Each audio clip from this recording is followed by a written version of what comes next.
your name is pronounced Nina Wilder, right? Correct. Excellent.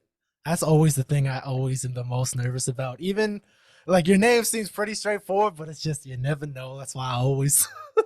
It's so true. It's actually not my real last name. Oh. I had that exact issue with comedy. I was getting my last name was just butchered, so I was like, forget it. I'm just gonna. So I took it. I stole it from my mom's mom, my grandma. Uh, and yeah, so it's kind of like her legacy now. That's so cool. That's so cool. Okay, that's it. Okay, is it cool if we leave that part in it at the beginning? Absolutely. That's sick as fuck. Okay, so I'll just do like a quick little overview, and then we'll pause for a second because that's when I actually will make a cut in the post, and then we'll just kind of start if that's cool. Wait, let's do it. All right. Yo, what's up, everybody? It's your boy here, Just Jordan, here with another episode of A Moment with Jay. We got another special guest for you, all the way from your Vancouver Island, right? Right now, where are you? Vancouver Island, right now. We met a long time ago, but we'll get kind of all into that. She's funny. She's super fit. And we'll jump kind of all into this. Yeah, please sit and listen to this great conversation we're about to have with Nina Wilder. I just wanted to hop on the mic and say, I know the world been a little chaotic and everything. I just wanted to check and make sure everything good in the hood, like sure, you know what I mean? Say out of the fam. Okay, let's get to work. What up? So what you Thank you for having me, Jordan. You are dope. Okay. Well, yes, again, thank you so much for coming on. My first pod with someone not in the same room. Right? We're kind of going reverse COVID on them right now. Everybody misses that time, right? Everybody.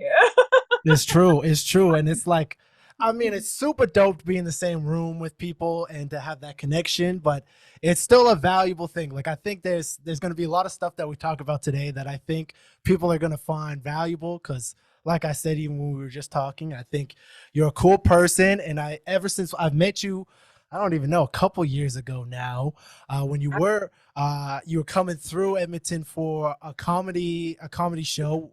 We were on the same bill. I opened and closed the show, and you were, I believe, one of the headlining acts that night. Mm-hmm. And that's how we met. So you're kind of this comedy, personal training. You just compete. There's all kinds of stuff to touch on. This is why I think this is so cool. And since we met, so much has happened in my life. Sheesh. Okay. Well. Let's get started. I guess. Okay. So let's start with how we met and kind of what I don't mean. I mean, I know you, but I don't know you that well. It's not like we fucking text in every day or something. It's No, like we don't we just have. Instagram stalk each other. Exactly. Well put. So at the time you were over here and you were doing comedy stuff. Are you still doing? I see it kind of time from time on your stuff. Are you still doing a bunch of comedy stuff? Yeah, not as much as of recently. Especially, it slowed down a little bit just because leading up to the bodybuilding competition was man that I really had to prioritize sleep. Of course. Oh, and especially comedy stuff. It's always just like the music stuff. Always late at night. Oh, Exactly. It's yeah. very those really poor fitting hobbies. Facts. Facts. I totally understand. People always like I always getting invited out to the fucking rap shows, and it's like, bruh, man, I'm trying to go to the gym tomorrow, bro. I can't be up till I 2 know, a.m. Even if you're right? not drinking and stuff.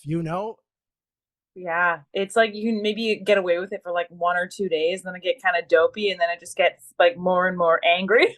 Word, 100%. Okay, so let's talk about the competition. That's been cool. It's been cool to see your journey going through it all.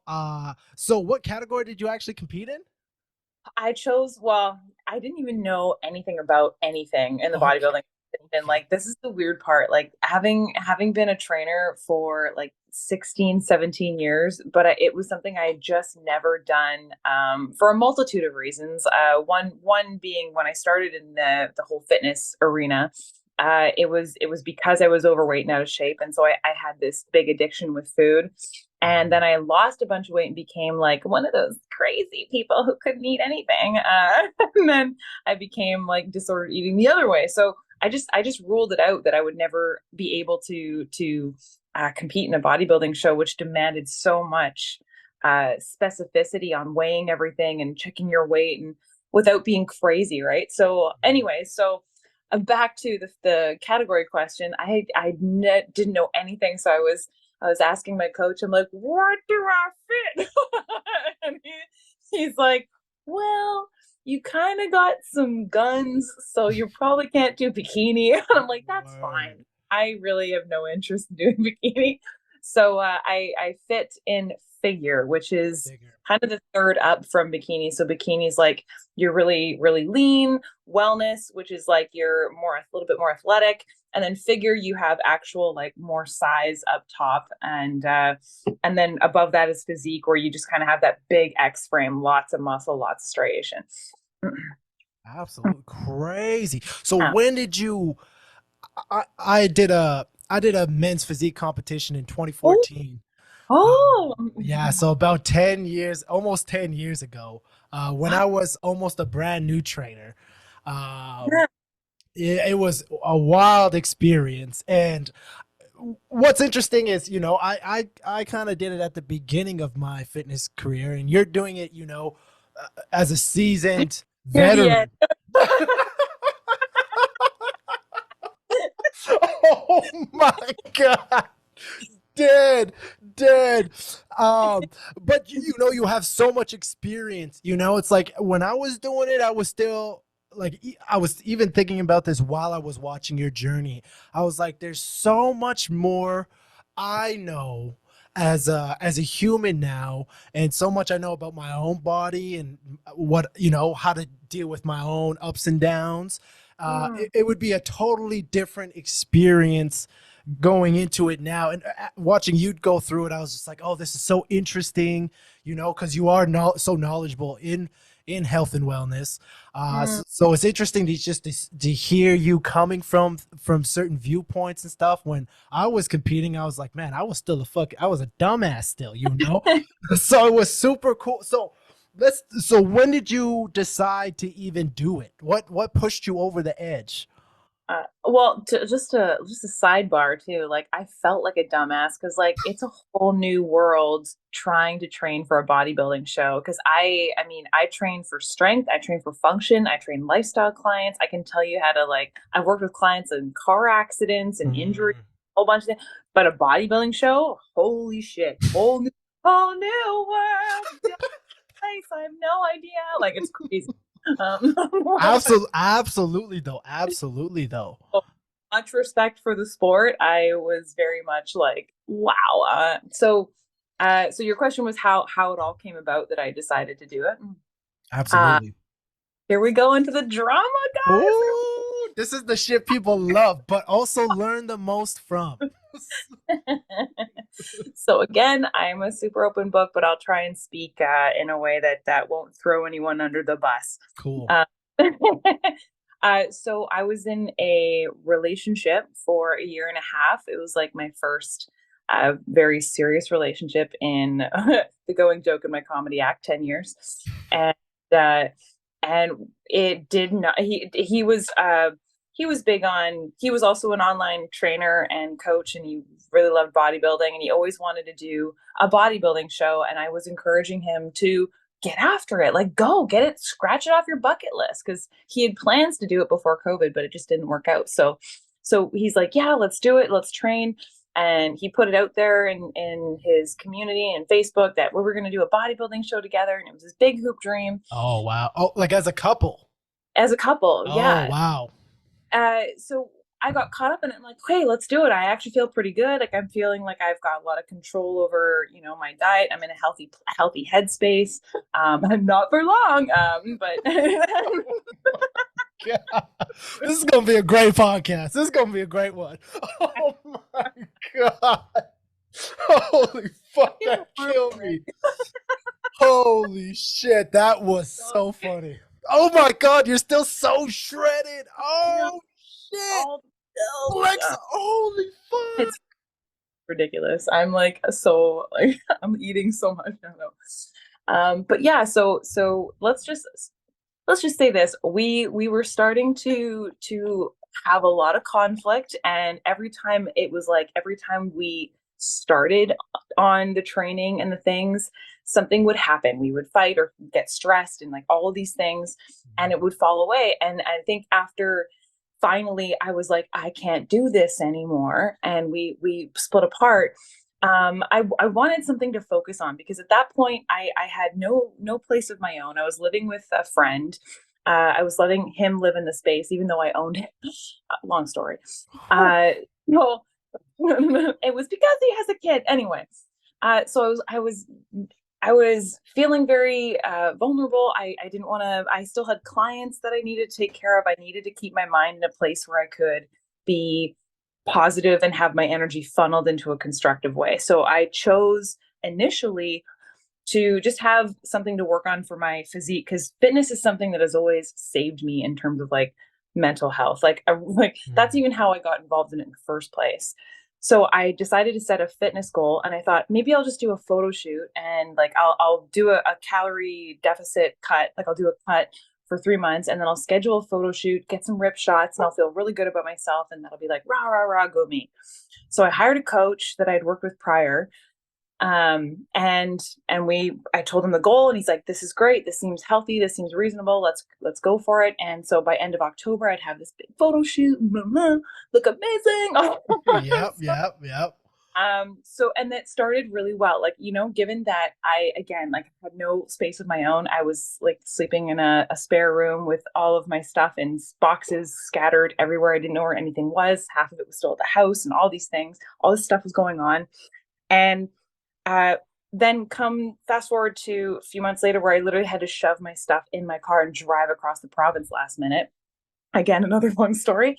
Uh, and I found myself kind of sitting again in chaos. And I thought, I was looking online, and I was like, there is a fucking bodybuilding show. Can I swear in your podcast? Oh yeah, yeah, yeah. Oh, Fuck yeah. it's gonna be. There was a bodybuilding show literally 12 days after my goal date. So Wow. I do a photo shoot the 30th, and the show was November 12th, and it was literally a jump across the pond. It was in New Westminster, where I had moved from, to Calgary. So I was like, this Wow. is wacky. So I emailed my coach, and I'm like, can I even do this? Because I don't know. Because I don't know.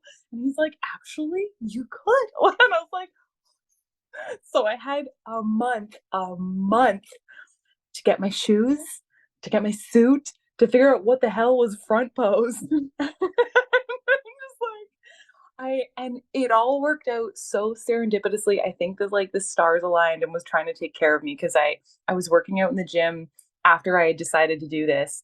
And obviously I'm starting to show, cuts and striations and things, and a guy was working out next to me, and he's like, oh, you're looking really cut. What, like, are you doing the show? I'm like, actually, I'm doing my first one. And he's like, great, who's your posing coach? And I'm like, bah.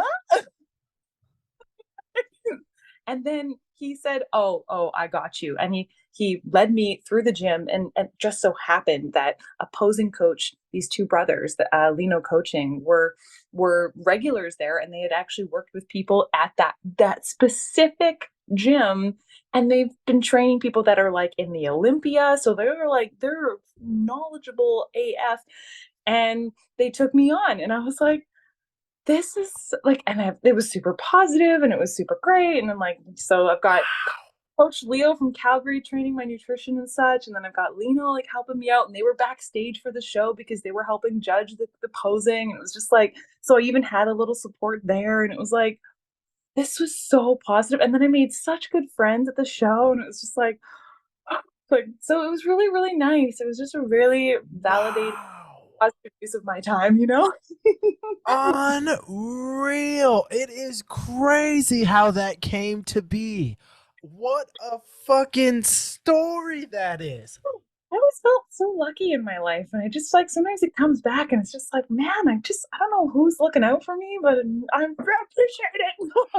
That is so cool to have so much chaos going in with your living situation, relationship situation, and just Yeah. where you're at mentally, obviously, in that kind. I couldn't even imagine. And then to take on such a challenge so last minute, I holy shit. That's even more impressive than what it was already. Incredible.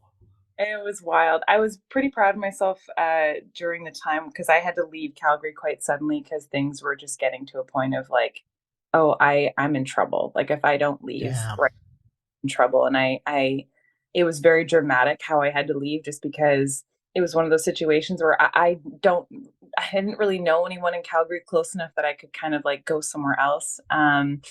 At least in the long term. So and it got to a point where I couldn't even live in the same house as because I went back to the house with him and it was just it was man, I don't think he's not a bad person. It's just that the nature of the relationship was just so toxic that Hmm. uh, and again, this is my experience. He might have a very different one, but I felt I felt like I had no voice and I became this totally different person than I thought that I was. I became small. I became quiet. I was apologizing for everything. I was apologizing for feeling things. Like I was apologizing, I'm so sorry, I'm sad. I just, like my confidence was just like, you, but was nothing. I literally had to panic, pack my car outside of his notice.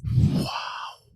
Look, I was in a parking lot the day before I left. And by the way, that same night that I had packed my car, bawling my eyes out, thinking I was so unworthy and so awful and all these things. I was in a comedy competition that night at Laugh Shop. And I was just like, thank God I can compartmentalize. Do you know what I mean? Like that's like something that's very like for some reason I can be like, I'm just gonna take my emotional shit and put it right here. Oh my God. I can't believe, especially something like comedy. Because at least, as a musician, I'm going to have songs that are like, fuck you, and songs that are like, oh, I'm so sad. But it's like comedy, you're literally trying to make sure everyone else is in a good mood. And then meanwhile, I'm like still coaching clients online. Like, Oh. Oh my God, that is what, and this has only been over the last couple of months, no? yeah, that, That's the that's craziest it. part. September 6th, I drove across the provinces. It was like, and I was like thinking, and I had you should see, there's pictures. My best friend flew out, and again, like this is how I'm blessed I am. She flew out to come with me. We stayed at a hotel that night. She came to the show. We left the next day, and we didn't leave right away because I have a very tiny little car, tiny little Chevy Spark. It's like a fly in the road. Okay, Very, okay. very on the highway. But it's a long trek and it's a tiny car, so I was like, just in case, I want to make sure I get the oil changed and all these things. So I literally and I forgot a whole bunch of shirts of all of my shirts somehow. I guess I was in a state when I packed my car. Of course. Right. Yeah. So I made this horn sounds crazy. I hatched this plan with my friend. I'm like, okay, you know what? He has to drop off his kid to school in the morning. So that way I'll know exactly when he's away. We'll drive back to the house. We'll pick up the shirts. We'll pet the dog, make sure he's fed, go leave, and then we'll go to line up. We'll get breakfast smoothies and then we'll line up at the oil change place and we'll get the oil changed. And Jen's like, we should work out before we go because that settles your brain. And this is how much I love her. Work out and then poof, off we go. And then we're off to the races. And that was that day. And you did all of that? All of it in that room. You are wild. That's the name. Look at that. Look at that full circle moment already. And we just started. Holy shit. Oh my God. Oh, it It's was. so, and so with all of that, and there's so much to keep touching on, but and so how are you doing right now? You okay, so really interesting. Okay. My mindset has completely 180'd. You've caught me at such an interesting time because I've realized like that relationship was like what felt it's what felt like the final kick in my ass to stop being a people pleaser, to Oh. stop letting stop taking responsibility for other people's moods and taking responsibility for their emotions and their insecurities and trying to change and manipulate myself so that they feel better. Mm. I've done that so reflexively most of my life, and it has wrecked me every single time. So it was like, I can be angry about the loss of a lot of money. I can be angry about that's another story. I can be angry about the year and a half of like lots of fights and up and downs and seeing my sister in Mexico for the first time in 3 years and him fighting with me over the phone and making it all a fucking drama's mess. Like I can be angry about all of it, but but it was such a beautiful compact lesson. Like people are in marriages that for long periods of time that are depressed and angry and should not be in those marriages. I was in a year and a half relationship where it just felt like it catapulted me finally out of this cycle that I had been in. And Wow. when I finally when I finally was away from him, I remember I drove. So we drove all the way back to BC. I'm with Jen. Also, another friend in Calgary went crazy on me and called me and was angry about things that never happened. So that was weird too. So it was like another little like push. Anyway, Sheesh. and it's like great timing, right? And she knew what was going on. Anyway, so I remember at this moment where I'm leaving my friends to go to my parents and I'm on the ferry and I'm looking across the bay towards the oncoming Vancouver Island. And I was listening to some music because music is so inspiring, as you know. And I was listening to Swan Lake. And I just remember thinking, I'm like, this can no longer happen. This can no longer be me. This can no longer be my life and my situation and my cycle. I need to change. I need to let go and I need to evolve now. Like now. I'm done wasting time. Wow. And since that time, I've gone from a business that was this fledgling 4 or 5 clients. Now I have 18. And apparently Whew. that's like 200 times more than someone in my like time business timeline should have. I've suddenly gotten all these opportunities. People are offering me shows for comedy that otherwise people would be chasing and begging for spots. And it's like I've shown up in such a strong way everywhere I go. I've made like 8 friends. I know the chief of police of Parksville. Like I just What suddenly the I'm showing fuck? up in a way that's like, yeah, like it's so interesting, Jordan, when you decide to be you and you show up fully without apologies, you draw so many people and so many Yes. opportunities to you. It's it's magic, but it's not, do you know? Yep. Yep. So Oh. it's like and it's like and it's I have this weird amount of energy now. Like I wake up at 3:30 to go train in the morning so that I get all my work done. And here's the thing. I'm on fire the whole fucking day because guess what? I don't have to fucking mentally think about somebody else's ego at all. I'm just thinking, how can I serve people? How can I help my clients? How can I grow my business? How Mhm. can I have fun today? How can I love my parents a little bit better? I can think about my own shit a hundred Yes. percent of my time. And that has been fucking incredible. Oh my God. Right? That is just all of the shit that I love to hear. I I just that it sucks that I think it really takes chaos to get there. I really do, because it's like, especially Yeah. having these conversations. And I did this challenge where I was talking to 100 people a day, and I did it. Whoa. It was way too much work. It was way too much. That's why Correct. I But it taught me a lot of people. And it's just like there's something about someone who sees chaos and conflict, uh, and takes it and is like, nah, fuck this. You know, it's like, this isn't gonna slow me down anymore. This isn't gonna hold me down, stop me. Nah, fuck this. I know I'm better than this. And then it's just like, once you're able to do it, it can be anything. It could be a relationship, it could be Mm, losing your job, it could be losing money, it could be loss of a loved one, it could be any of those things, or something even smaller that shakes your world, you know. But it's like, to have this conversation with you right now. I mean, how amazing! I wasn't expecting that. You know, I really was curious to hear where your mindset is, especially. You know, I've worked in gyms for so long, mm, and I especially know how hard it is to compete firsthand. And I've trained women specific in bikini, which is slightly different, as you pointed out, but you know, I also know the toll it takes, especially on females systems, getting down to such low body fat percentages. You know, mm. it's really, yes, it's hard as a guy. I'm not saying that it's not, but it's just that added more difficulty as a female, that your body's just like, no, we don't want to fucking be this low of a body fat percentage, you know? And so That's lovely. and so because a lot of, especially a lot of the females that competed that I knew, really struggled after competitions, mentally. Not that some of the males didn't, but I firsthand training a lot of the female clients, you know, a lot of issues hormonally with the low body fat percentage, especially if dieting and stuff wasn't going correctly and they had to push, or whatever have you, you know.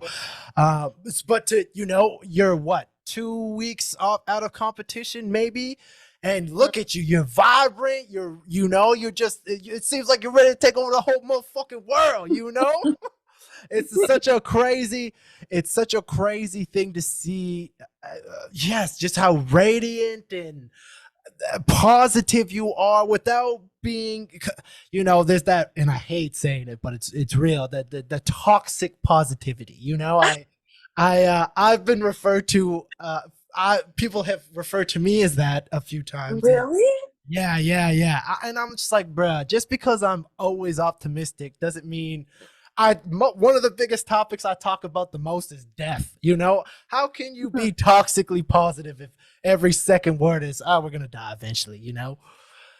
Interesting. I mean, I always understood toxic positivity to be something where you're not being authentic. And I've seen that. I've seen evidence of that where yeah, you start ringing out these affirmations or ringing out that you're confident. And, it's one thing to say fake it till you make it. But at the same time, if you're not honoring the shit that you're going through, you're only delaying the inevitable. And if anything, you're stacking it and it's going to come out in vicious ways.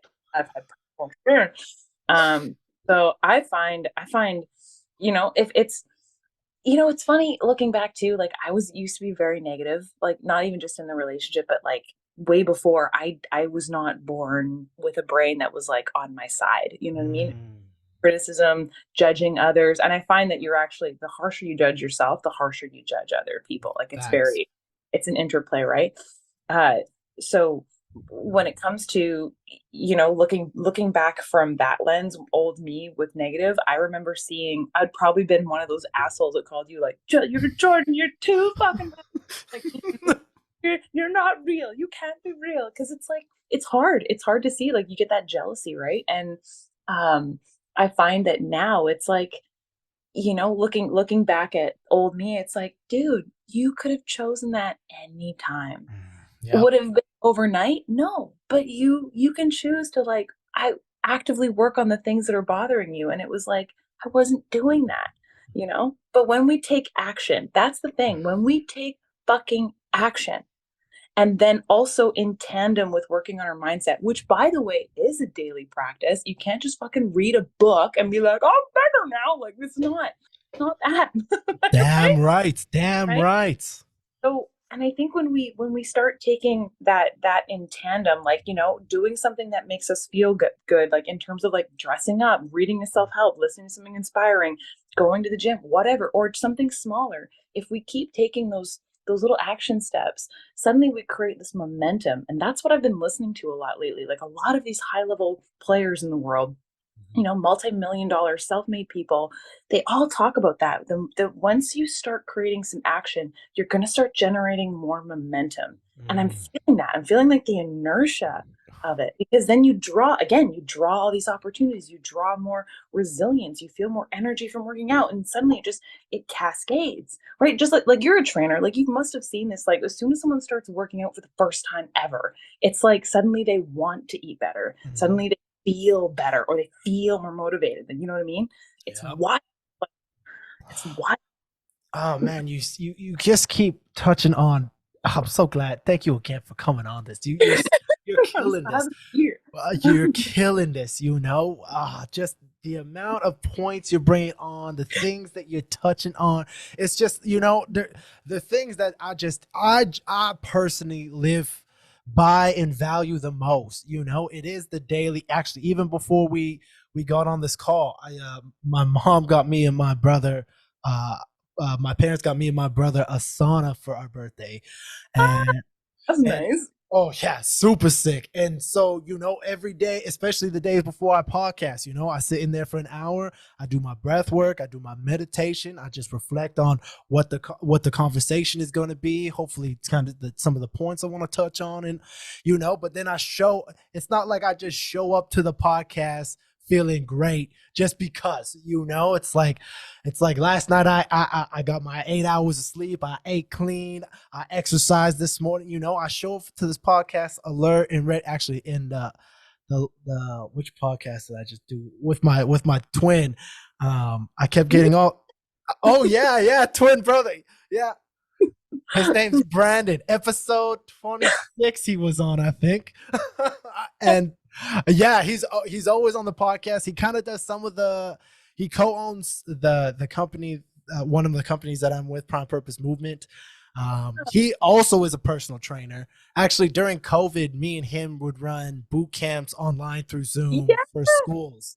Yeah. that's awesome. Yeah, yeah, and but somebody was saying on that podcast, they're like, "Man, wow, Jordan really pays the fuck attention to who he's talking to," and it's like, yeah, it's like that's a skill in itself, to be encased in these conversations and to be, the only thing I care about for these next few hours is just me and you in this conversation that we're having. It's just like, uh, and it's just like there's so much more. It's all these little things, and it's more than just yes, reading a book, or it's. But you also said some cool things, and the one thing that you really said that I was just like, yeah, dressing up is one of those things. It's do you know Dr. Jordan Peterson by chance? I do. Yep. So one of his big things is, and I love bringing this up, is pick up your socks, and it's just like, it's not about cleaning your whole room. And it's like, these people who have these huge goals, everyone wants these immaculate lives.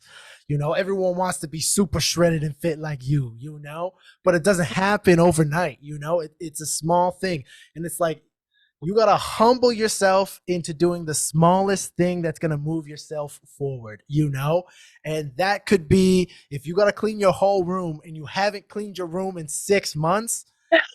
You just picked up your fucking socks and put them away, you're a step ahead, and it's just like those. That's one of my favorite rule of his, and it's just like it is, and it's just like, okay, and if every day you picked one thing up and you put it away in the course of, yeah, maybe your room's really messy, maybe in the course of a month and a half, your room would finally be clean. But it doesn't matter how long it take, and that's where I think a lot of people lose, and I say lose because they give up, and that's the only losing. And I think a lot of people lose because they're just sick of that little tiny bit they have to do every day. But that's the work, and that's what's going to get you to anywhere you want to go. It's just that fucking picking up your socks every day. I 100% agree. I mean, it's so demoralizing if you had to move one lake of water to a dirt hole by one cup at a time. Like you would never see your results for the longest time. And when it comes to like training clients who, have considerable weight to lose, and they're just starting and they're doing all the work and they're doing really well, they're eating their calories and they're working out. And they might have like an initial like water loss kind of thing, and so they see a jump in the scale, they're like, yay! But then, as you know, it it it levels off. Like the results are they're still happening, but they're not visible yet. It's like how a plant is taking root underground, but you don't see the shoot come through the dirt yet. I call this the valley of disappointment, and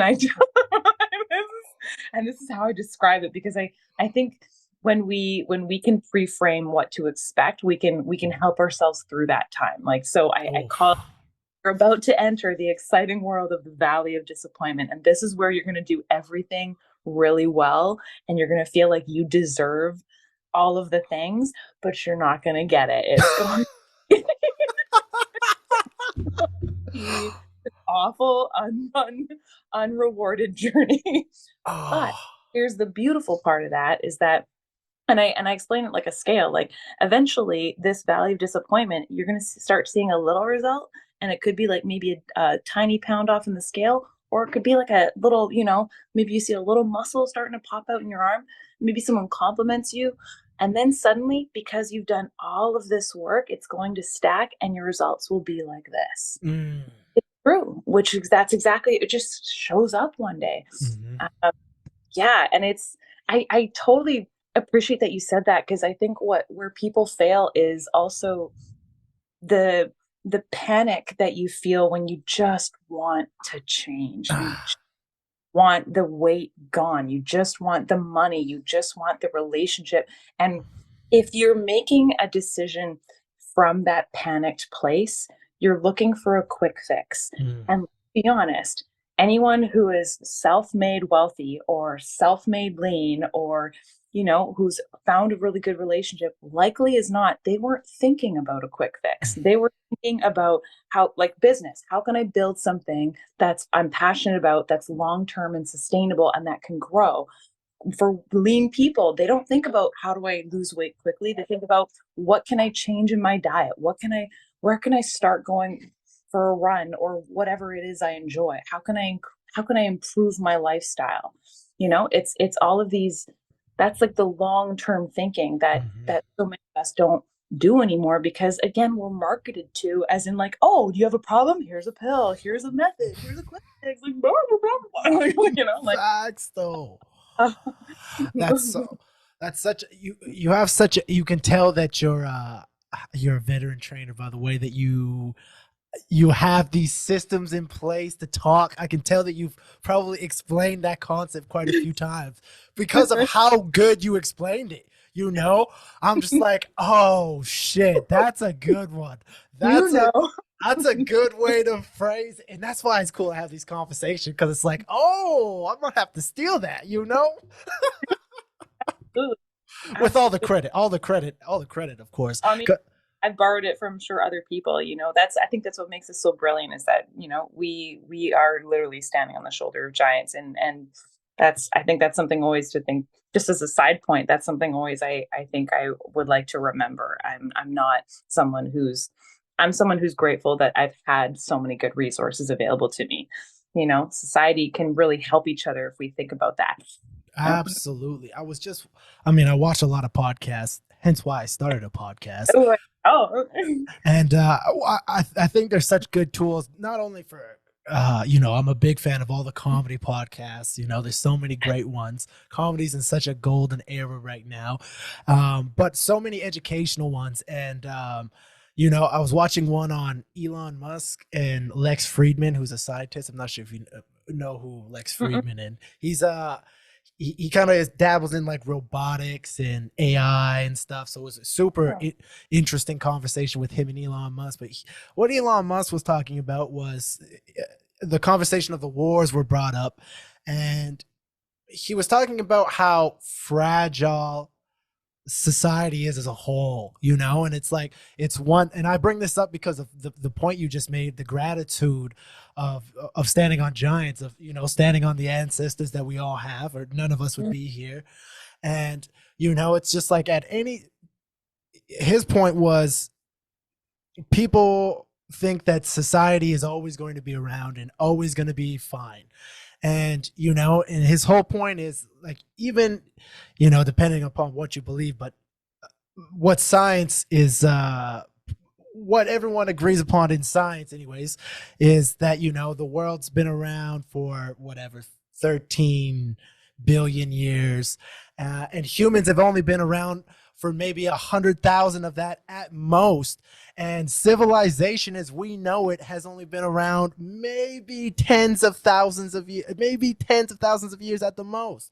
It's like when we're talking about the grand scheme of things, civilization, human society is such a brand new thing, and we constantly are taking advantage of it. Like the ambulance will always come when we call 911, or Mm, there will always be food at the grocery store, or my cell phone will always work.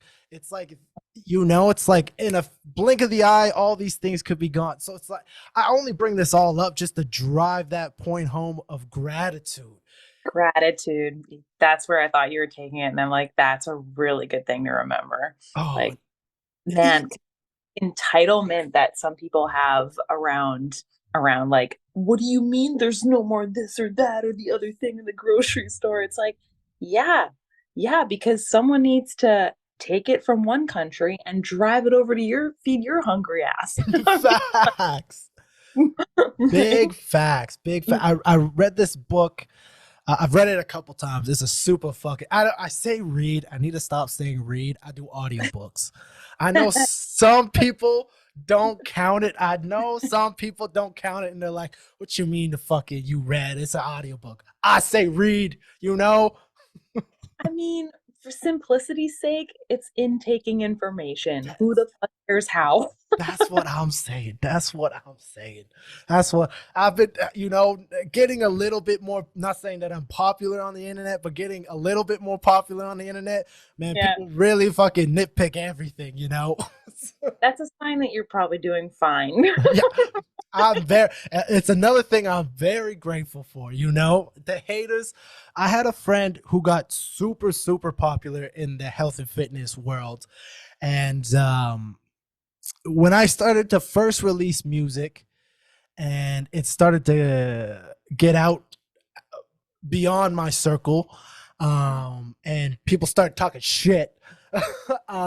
He was one of the first people to be like, great, that's exactly what you want. It means you're doing something right and you're not doing something safe.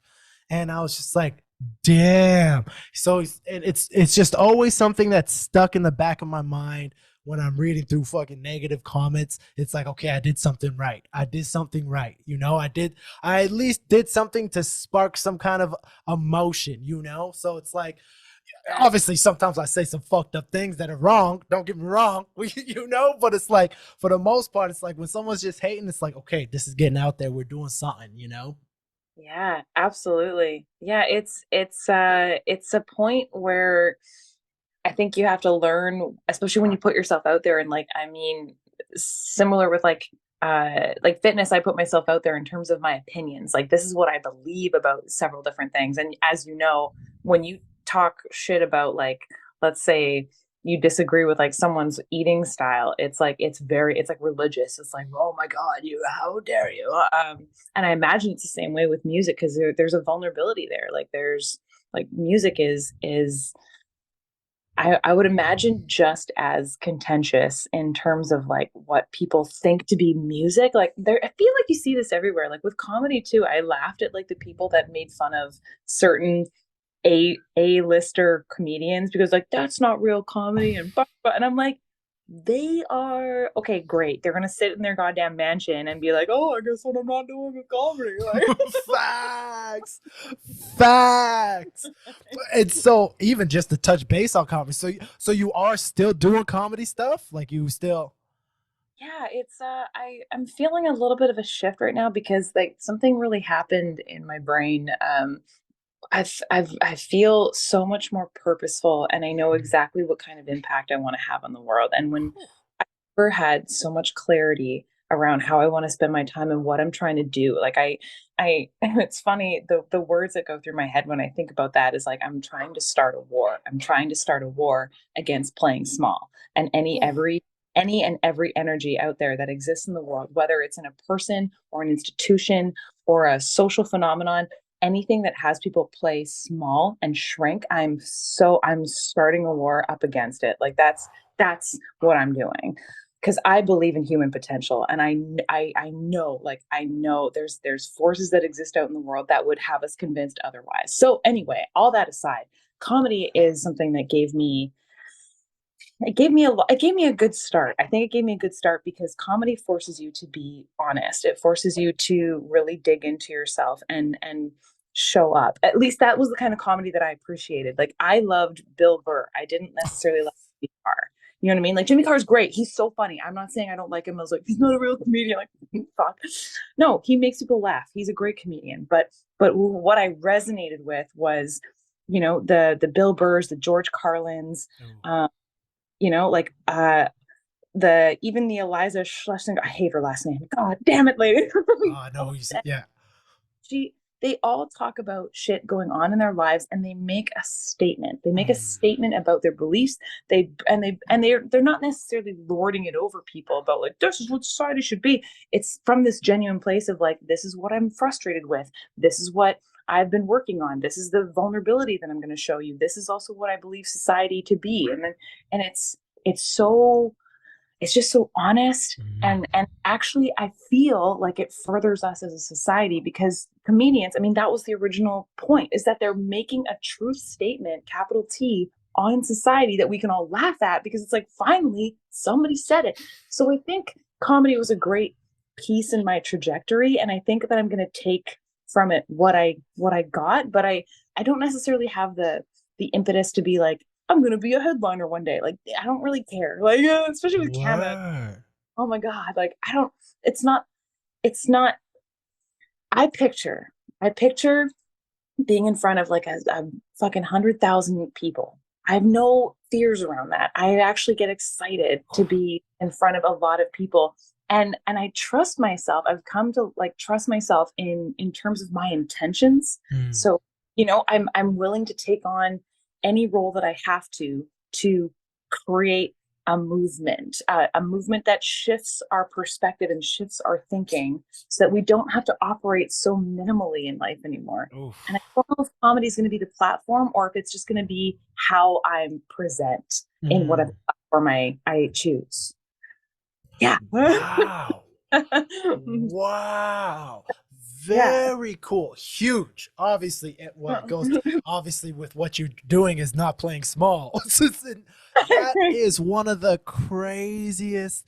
And then this kind of, I see how this even ties into what you're doing with training and helping people be, that goes, you listen to 90% of everyone who's a self-made millionaire, Mm, they always are prioritizing their health and well-being. It's like, there's the 10% of people that are obese and unhealthy and successful. It's very uncommon though. yeah. Most of those people that are self-made are shredded or at least healthy, Or at least, or or at least healthier than the general population is what I should say, because it's like we could yeah. all, healthy is a very interesting line because it's, depending upon who you talk to is the parameters of what that word means. um but that's very cool, very exciting. So you said you've been a trainer now for 14 years, is that what you were saying? Like 15, 16, 17 years, somewhere in that. Okay, so what even got you into doing that initially? I was always, since childhood, wanted to be an actor. And Oh, I think back to that now, and I love that we're talking about this because I'm starting to make connections in my head that it's all this making now. I this think is great. I wanted to be seen is how I'm going to describe it now. I at back then I thought I wanted to be an actor for the longest time. It's 5 years old up, but back then I think it was just because I wanted to be seen. I wanted to be heard. I wanted to be expressed. Because I seemed to be that kid that no one's putting their hand up to answer the question, so I would, but then I would get shut down, be like someone else other than Nina, like that was so I had a lot of these experiences of like being like shut down, play small. I was bullied by like five girls in elementary school, very scary as a tiny kid. So I think I opted to just be invisible and be in the background. And I remember, now it's all coming to my mind. In high school, I remember the guys saying, like, making fun of me. It's like, you're so forgettable. It's like, because that's what I was doing. I was thinking that that's what I needed to do to survive. And I think that fed the desire to be an actor, because I just wanted to be in front of people and like, I have, and but it's funny because every opportunity I had in like theater in high school, I would be like, ah. Because that was my next question is, did you join theater and did you perform in high school? I did, and it wasn't always a positive experience because, like, I had that thing where it's like you have a high school where your teachers are, I think, trying to appease to the popular kids because maybe they want to fulfill some unfulfilled thing of, I was never a popular kid when I was in high school, so now I'm going to fulfill it now. I don't know, but anyway, it was very fraught with more drama than necessary. But anyway, so I went to university, the wrong one for for acting. And I say the wrong one because I got like a year's scholarship and it was like, oh, I guess I should go here. But I'm like, it's not an acting school, it's a business school. So what the hell was that? So they had an acting program, and the circumstances were a little bit traumatic because you had to take a first year of courses, all sorts of courses, including acting 101, acting 102, and then you auditioned for the program. Now, there was like maybe 20 people in our class, and I don't know how many spots they accepted, I forget. But the day of the audition, there was a guy in my class that wanted to practice together. He's like, hey, do you want to like go to the studio and like, you know, try out our monologues or whatever? I'm like, yeah, sure, that sounds good. He ended up making a move on me that was very molesty and very traumatic and very, I was like, ah, and it screwed me up. Anyway, so I, maybe it didn't affect my audition. I don't remember again, but either way, whether it did or it didn't, it was a negative experience. And I also got a call the next day. I remember where I was. I was sitting on the beach in English Bay, and I was staring out the water, and I got a call on my phone, and it was one of the girls in my class, and she's like, "Oh, they posted the results," and I was like, "Great! Like, did you get in?" And she's like, "Yeah," and I'm like, "That's awesome," and she's like, "Yeah," and the way she said it was very, actually, she should have thought of this better, but anyway, it's kind of funny looking back. She says, "Yeah, everyone did, but you."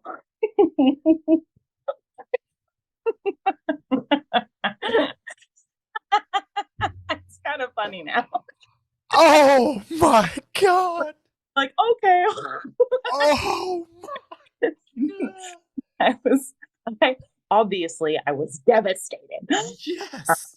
So, and I remember I took it way too personally, as you do. I took it to mean, oh, if I didn't get into one program, this is a classic example of all or nothing thinking, people. For anyone watching, if you do this, this is a bad mindset. I thought, oh, because I didn't get into this one program, I must not be an actor. I must not be good enough. I must not. And it just fought in all this logic. That's actually completely, that's such a, I could have just applied to another school. Anyway, it doesn't matter. So, anyway, Wow. so I took a left turn. Now, at the time, I had a job as a front desk staff at the same university's gym, and Oh, this was to get some extra coin. Okay, so I wasn't a fitness person. I was just like, I'm overweight and I'm out of shape and nobody loves me and I'm like, going to work out. And they're like, you're here a lot. You should work here. And I'm like, okay. And so, like, here I am. And so I'm not an actor anymore. So I took a left turn and I'm like, who the fuck am I then? And I had this big identity crisis. So, so one of the girls that worked at the gym, she's like, maybe you should just become a trainer. You worked out it long enough and blah, blah, blah. And so I was like, well, okay. So I went to get all my certifications, and I went in like, this is total Nina style. Looking back on my life, you'll see me like, I'm going to be this now. And then I'm just like, oh. So I got all my certifications done. And then they needed more group fitness instructors. So like, are you willing to get your instructor? We'll pay for it. I'm like, sure. And I find myself in like a 2 weekend group fitness class where we're learning step class. And the teacher's just like, oh, everybody, like, tell me what your favorite group fitness class is and what your format is. And they came to me and I'm like, I've never done group fitness before.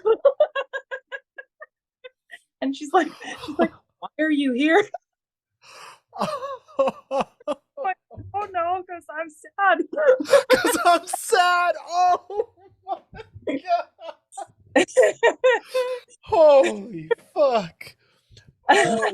God. Wow. What another whirlwind story you just told me. Oh my God. Holy So I mean, fitness was nice because honestly, looking back, I was so, I mean, yes, it was bad reasons of like self-hate that I got into fitness shit. because I was just, whatever, but honestly, it saved me. I would say it saved me because it was something I could control. I could come to the gym, I could lift heavy, I could, I it felt I could literally grip things with my hands. It gave me structure.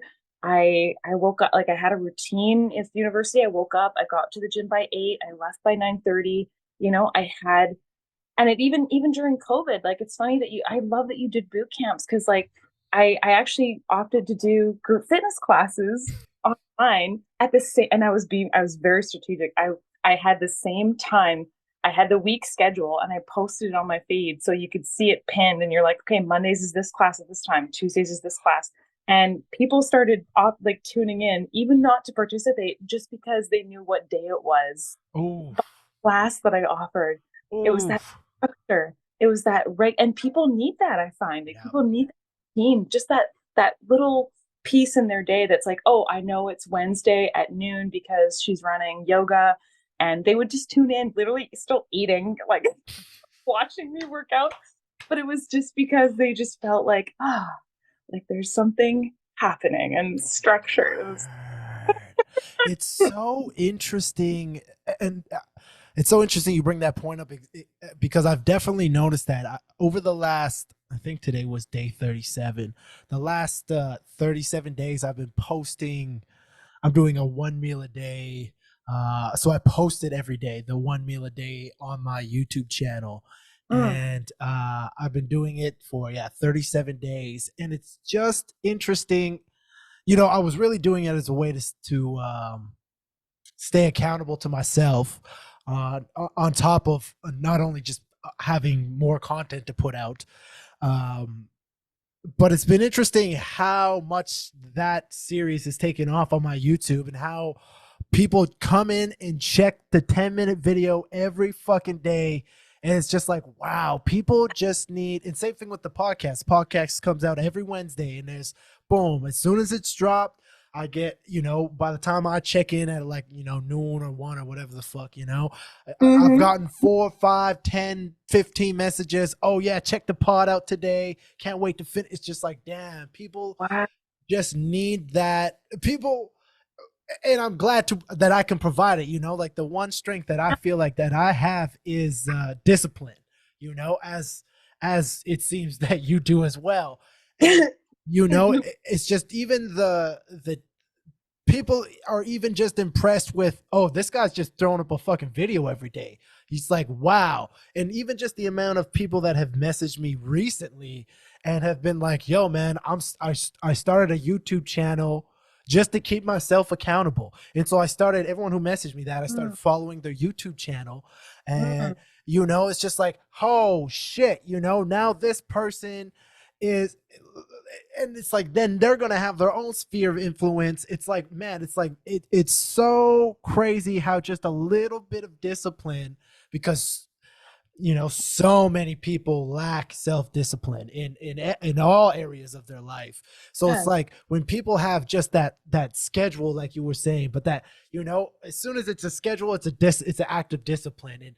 And how uh what's the word, enticed people are to that, how drawn people are to that, because they want to be that. People Mm, want to be mm, committed to things. People, as much as people say, fuck that, or I don't want abs, or it's like you're lying to everybody. You're lying to everybody. It's like bro, you're telling me you don't want to feel sexy. Yeah, maybe you don't want to look yeah. sexy, you don't want to feel better in your own body. Lies. Mm. Lies. You're not lying to me, you're lying to yourself at this point. So it's like, so it's so cool when people do, you're like, yeah, I'm doing something by just staying disciplined. It's crazy how much inspiration you can give to others, and even watching you train over the last, when you were posting, you're getting more shredded. I myself, I'm like, okay, fuck yeah, stop being a, stop, fucking let's go harder in the gym. Let's fucking go. You know, she's out here killing it. You know, and it's like it's just wild. You never really know who you're impacting until someone says something, and even then you don't really know the sphere of it. So it's like it's always so exciting not only to hear your stories and the hardships and how I always find it interesting to see, especially when you've committed to something. You've been a trainer for a while now. It's just like, okay, how did it get started? It's like, what got you onto this path that you're obviously somewhat passionate about? You're still doing it, and Mhm. and doing it to a pretty serious degree. The content you put out, was which I think is you make some of the best content. I think, it's like, and I know all kinds of fitness people, but even just like the effort put into your content, it's engaging, it's educational, it's I just think it's so valuable what you're doing on top of all of the training and stuff. It takes a lot of discipline to even Mhm. just put out the amount of content that you're putting out. Yeah, Mad, yeah. This is a recent venture of like diving deep into like content creation. Holy crap. Like I wouldn't have considered myself a content creator until like I guess recently. And it's like, oh my God, like this is a full meal deal. Oh, 100%. But it's like you're editing and stuff. It's cool, it's engaging, it's unique, it's pretty dope, I think. Oh well, thank you. I mean, I'm trying. It's I think you're right too. I think it's really good uh to recognize it, even though you're putting out content that doesn't necessarily get a lot of likes or doesn't want to get a lot of comments or any comments, I still occasionally get messages from people that funnily enough didn't like it or didn't comment on it, but they've responded to me and they sent me a private message saying like, listen, like you've really helped me through a dark time. And I'm like I would have had no idea. So it's Mhm. I think we got to hold that close when we're putting ourselves out there. It's like you have no idea who you might be impacting. I love that. You've actually made me think about something else while you were talking about the being disciplined and putting that consistency out there, and why certain things pop off, why certain businesses pop off. I think it's also something to do with familiarity. Mm. I think on a deep level, all of us are very scared of chaos. We're very scared of disorder. We're very scared of the not knowing of what's Mm. and like that's why COVID threw so many people off. It was like, I don't know. I like everything's gone. Like my routine is gone. My outlets are gone. Like what do I do with my time? It's like there's very few people that I find that can be comfortable in that gray zone where it's like there's nothing certain. There's Mhm. nothing set in place. You have no anchor. It's all question marks. There's no answers, right? Facts. And I think when you're able to step forward and provide something, it doesn't even matter what it is. It can be a coffee brand, like where do people go in a new town? Whether if they see a Starbucks and like five different mom and pop shops, where are they going to go? Probably Starbucks because it makes them feel safe, That's a right? good point. Like your podcast, like every Wednesday, it's giving people something. It's a touch point. It's like, I know this podcast comes out Wednesday. It's another anchor point to Mm. this ethereal, weird existence, which I call life. You're giving people that feeling, that anchor point, like, oh, thank God it's fucking Wednesday because Jordan dropped the thing. I'm gonna listen to it and everything's fine. Word. Damn right. Listen to the podcast and fix all your problems. You heard it here first. But yes, that's such an interesting point. Familiar. Damn it, I can't say that word. Really pretty. Thank You you. got to lay off the drugs. I was like, holy shit, I used to not be able to, I couldn't say aluminum for the longest Oh time my either. So it's every once in a while. I'm pretty good when it comes to words, It's like pronunciation is the one thing that some rappers have to God. do. But it's like every once in a while, there's a motherfucking word that I'm like, ah. But you made Escape. it. tired, I get like dyslexic. I'm like, when you drop bus off to kids, I'm like, what? Like, like what? But you made such a solid point, and I guess I never really thought about that. It's just becoming familiar. Yeah, it's like being that comfort zone for Yeah. people. I always wondered why like how Coca-Cola puts out billboards of just the name Mhm. Coca-Cola. And I'm like, what? I remember asking, like, I can't remember who I was with, some business guy. I was like, why do you think that even works? It's a red board with their name. Like, who the hell cares? Like, does that do anything for me? Like, or I was paying attention to the Olympics and how it was brand names littered across the boards around the skating rink, around the hockey game, and I was like, what does that even do? There's no tagline, there's no slogan, there's no promises, there's no value communicated. It's just literally their name. And he's like, it's so you recognize them, Mm.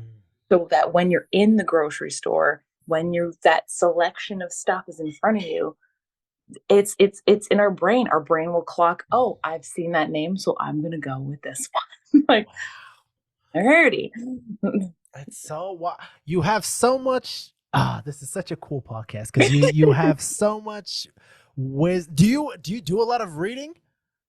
I think it's a blend of, I do a lot of reading. I was a humanities major. I've had a life experience where I never hung out in the same circles. I've had such strange experiences where, like, for 2 years, a guy who was my client, who was a ex military guy and a business owner, very wealthy, decided to take me under his wing and mentor me for 2 years. We went to the BVI and did all these things. We did not sleep together, but I also had like a weird acting opportunity where I met this guy who was this Russian self-made millionaire. He had a whole bunch of friends in that circle. So I was suddenly having conversations with people that had like multiple $1 million businesses, and we'd go off to Four Seasons, and I had a chance to like chat with all of them, and I was, of course, as that was I still dived into acting in bouts of my young adult life. So I was always interested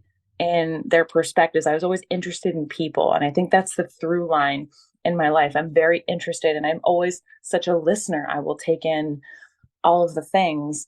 And I was always, always, always, always interested in self improvement. I've listened Mm. to podcasts. I've journaled since I was 10. So I have a lot of introspection, a lot of people watching, a lot of like, taking in just random influences. I was never in one circle. I was always in many. And of course, Mm. teaching clients, as you know, you're always exposed to people from all walks, right? So it's a cool like mosaic of experiences. Absolutely. I mean, because we've never really had a full out conversation like we're having right now. We've talked a little bit. I'm sure when you were around, we talked for a moment or whatever, and we've talked back and forth on DMs a few times. But it's like, but I see the content you put out, and I feel like you present yourself pretty authentically through your content. That's why I wanted to have this conversation, because I was just like, oh, you the way you're talking and the things that you're doing, it's like my whole thing is better art and healthier people. We'll change the world. That's kind of what I'm always just trying to work on: better art and trying to help people be healthier. Through I love that. and it's broad because it's supposed to be broad. I'm not just trying to make music. I'm not just trying to get people fitter. It's like it's everything. It's the breath work, it's the meditation, it's the learning, it's the getting out of your comfort zone, it's Mm. weird music videos, it's fucking whatever it is. That uh tells me you have purpose though, right? Because it's never just about like what is the point of the medium when you don't have a message, and right? that's and that's and that's what it is. When there's some kind, and sometimes the purpose can be so simple. Sometimes the purpose can be just to laugh. you know That's true. Mhm. Sometimes it doesn't have to have so much weight to it as well. But for myself, my favorite kind of art is the art that can have that weight but still just be amazing art. Like Mm. it's like, for example, in the comedy world, Dave Chappelle, he's always got something crazy to fucking say, but he'll top it off with a fucking laugh. While I was just watching the freaking what the fuck is his name? Chris DeStefanos? No, Chris. Sounds right. Fuck. My sister's gonna be pissed. Dalia, Chris Dalia. Yeah, there you go. There you go. You had it. I was close. I always get that. There's a lot of comedians, you know. There are. There's a lot of rappers too, so I'm not even. Oh my uh, God.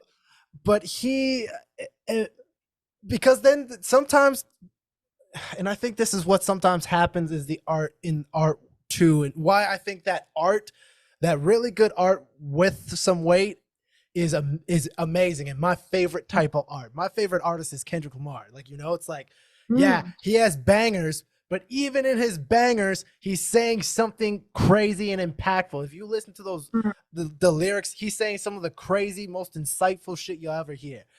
But it'll be to a fucking 808 crazy beat, you know?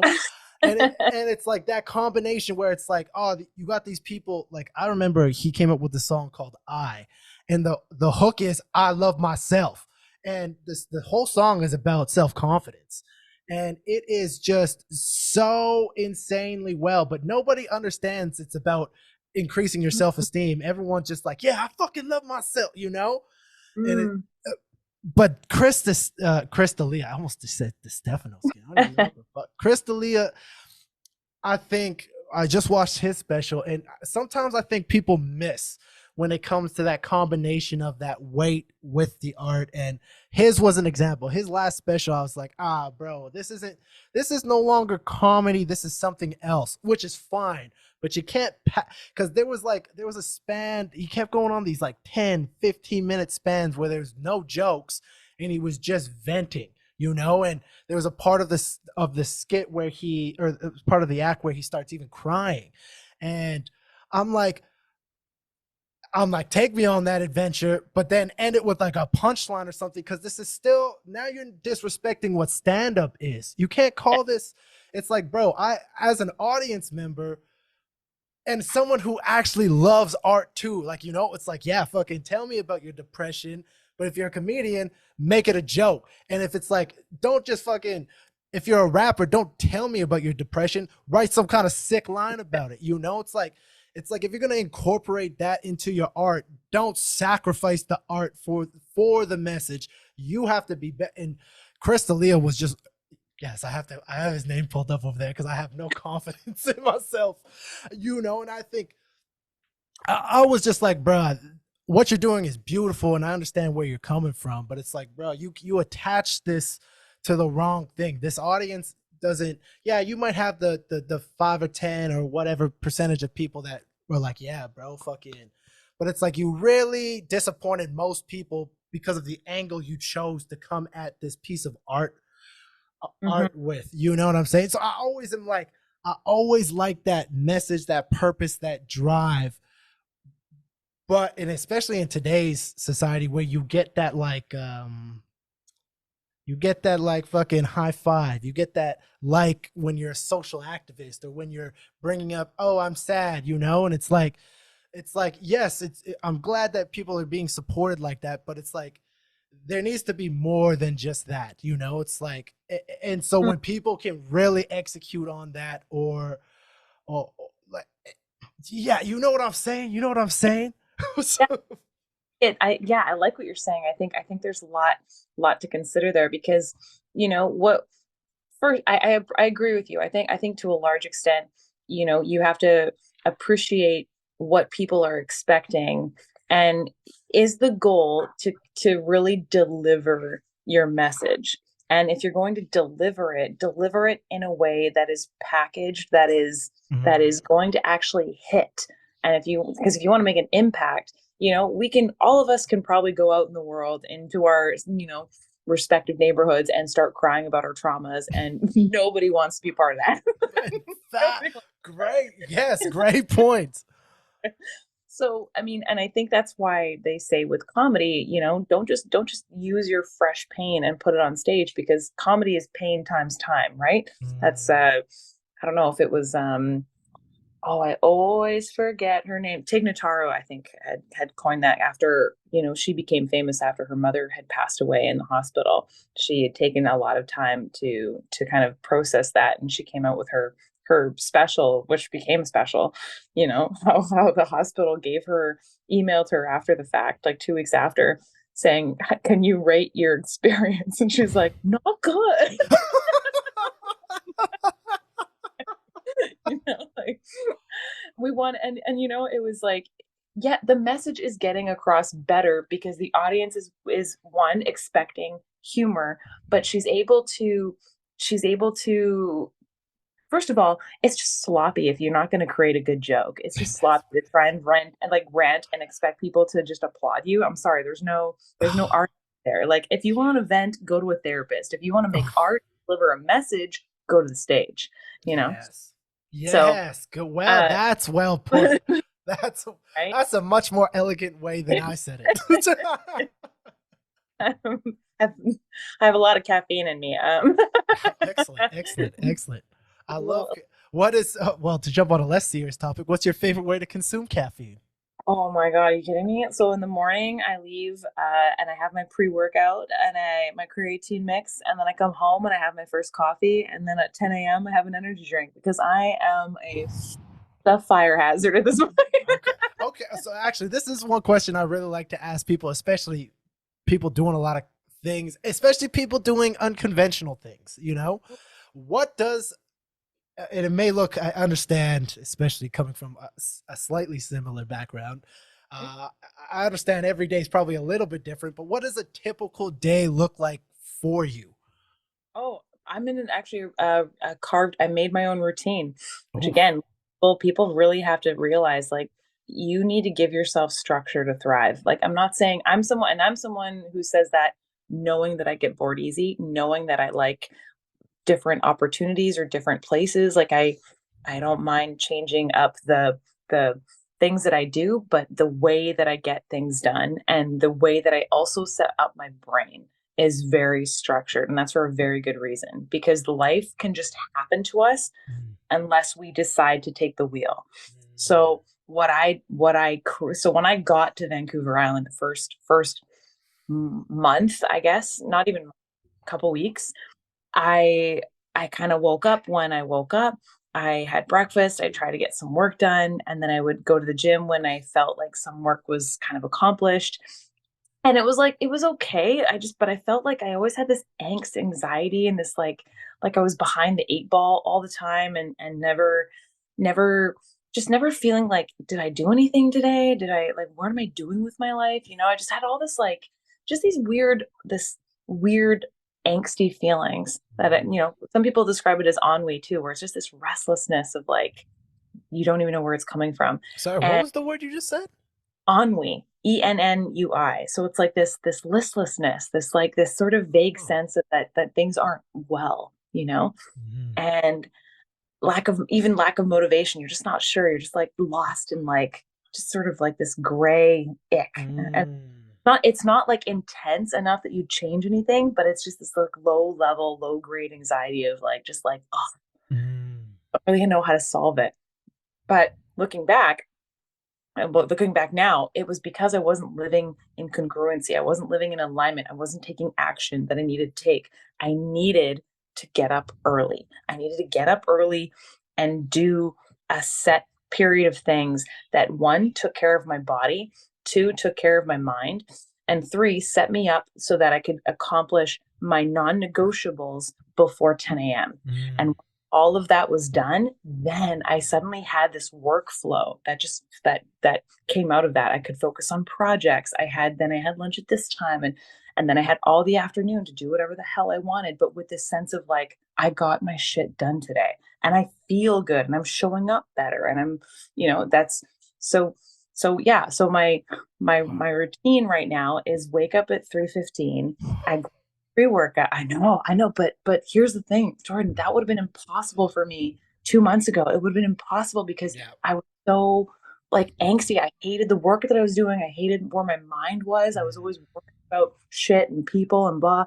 But now it's like, it's easy. It's easy Oof. because purpose. It's easy because I wake up excited to tackle it. I have, like, excitement and fire, and I go through the whole day till, like, 8 at night, until I finally am like, "Ah, I should probably call it." I mean, like, that What? power of purpose, man. Like when you can find what Yes. you want to do with the world, energy, Yes. and like, like it's wild. 100%. And that even just to even tie it into my company, Prime Purpose Movement. That's the whole idea. It's like, what is the primary purpose of what you're doing? You know, it's like Mhm. if you can lock down, it's like you're gonna eliminate a lot of the shit that you're doing because you're Yeah, like, oh shit, this is worthless to me. You know, and yeah, it's just like I was just having this conversation with my brother. It's like going into my 30th year of life, yeah. I It's welcome. thank you, thank you. It's nice to be here. But it's like one of the biggest things that I feel like I am entering this age is focus. I've always have been focused. You know, I've always made art. I've always been in fitness. It's not like those things have changed. You know, but it's just like I'm willing to say no to many more things because it's not the thing that I want to do. You know, What a good skill. What and a good skill. it's like, bruh, what is even? What did they say? Fuck it.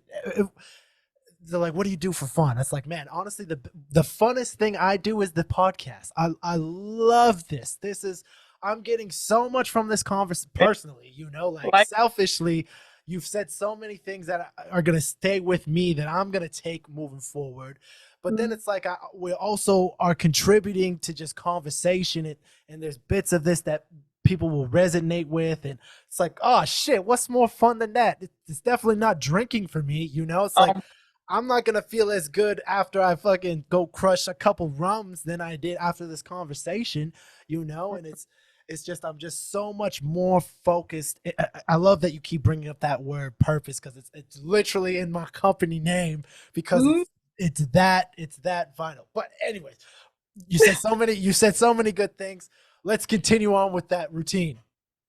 I do you ever notice though, like when you're living in such alignment with what you want to do, it's like it's it's so interesting how somebody can like ask you a simple question like, oh, like what do you do? And then you start like giving a one liner like, oh, I just do this, but I also like just like hit the button in you.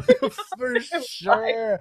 Oh, absolutely. Absolutely. I'm a big talker. Obviously, I have a fucking podcast. You know, so it's like you ask me the right question, shit, you know?